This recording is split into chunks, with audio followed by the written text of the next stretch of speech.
ফের রাজ্য কমিশন সংঘাত, সিইও দপ্তরে অফিসার নিয়োগ নিয়ে সংঘাত, রাজ্যের পাঠানো নামের তালিকায় আপত্তি, অ্যাডিশনাল ডেপুটি ও জয়েন্ট সিইও নিয়োগে জট, নতুন করে নাম পাঠাতে রাজ্যকে চিঠি কমিশনের, সিইও দপ্তরে অফিসার নিয়োগ নিয়ে সংঘাতের এক্স্যাক্ট কারণ কি জানবো। সোমরাজ বন্দ্যোপাধ্যায় রয়েছেন সঙ্গে। সোমরাজ, দেখো, অত্যন্ত গুরুত্বপূর্ণ, তার কারণ জাতীয় নির্বাচন কমিশনের তরফে প্রথম দফায় মুখ্য সচিবকে চিঠি দিয়ে বলা হয়েছিল যে মুখ্য নির্বাচনী আধিকারিকের দপ্তরে অ্যাডিশনাল সিইও, জয়েন্ট সিইও এবং ডেপুটি সিইও নিয়োগের জন্য নামের তালিকা পাঠাতে।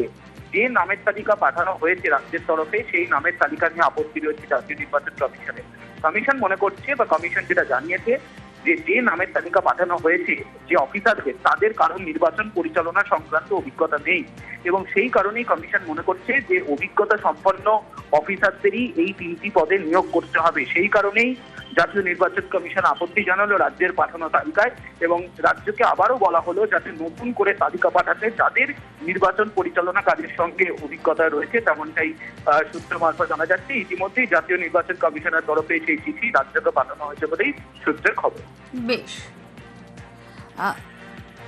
সঙ্গে থাকো সোমরাজ। আরো একবার আপনাদেরকে জানাই, অ্যাডিশনাল ডেপুটি জয়েন্ট সিইও নিয়োগে জট, ঠিক এখানে জট কোন জায়গায় সেটাও বোঝার চেষ্টা করব। এক্ষেত্রে বিকল্প কোনো রাস্তা আছে কি? সোমরাজ আরো বিস্তারিত জানাবেন। সোমরাজ, দেখো, বিকল্প রাস্তা বলতে, যেহেতু জাতীয় নির্বাচন কমিশনের তরফে আপত্তি জানানো হয়েছে নামের তালিকা নিয়ে, তুমি জানো যে অ্যাডিশনাল সিইও বা জয়েন্ট সিইও বা ডেপুটি সিইও, এই যে 3টি গুরুত্বপূর্ণ পদ, এক্ষেত্রে 3 জন করে নামের তালিকা পাঠাতে হয় রাজ্য সরকারকে। অবশ্যই WBCS অফিসার র্যাঙ্কের তারা অফিসার হবে, কিন্তু এক্ষেত্রে জাতীয় নির্বাচন কমিশন জানাচ্ছে যে নামের তালিকা পাঠানো হয়েছে, সেই তালিকা যাদের নাম দেওয়া হয়েছে তাদের কোনো নির্বাচন পরিচালনা সংক্রান্ত অভিজ্ঞতা নেই।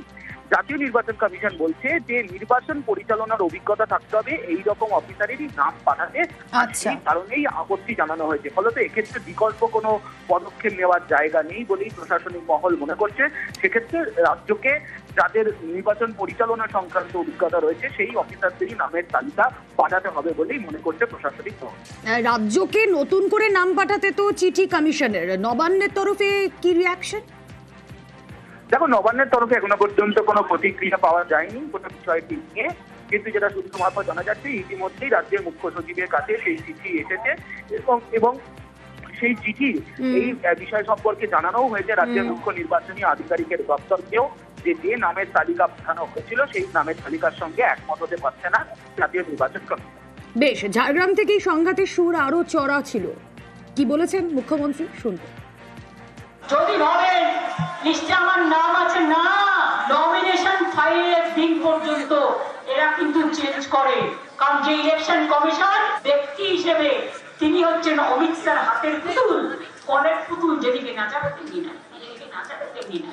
তিনি ওনার ডিপার্টমেন্টে কাজ করতেন, কোঅপারেশন ডিপার্টমেন্টের প্রিন্সিপাল সেক্রেটারি ছিলেন, তাই এত বড় উদ্ধত্ত, তাই এত বড় ক্ষমতা, সে কিনা বাংলাকে চোখ রাঙায়। আমরা বলি চোখ রাঙানো ভালো, নিজের পেছনটা তাকিয়ে রাখো,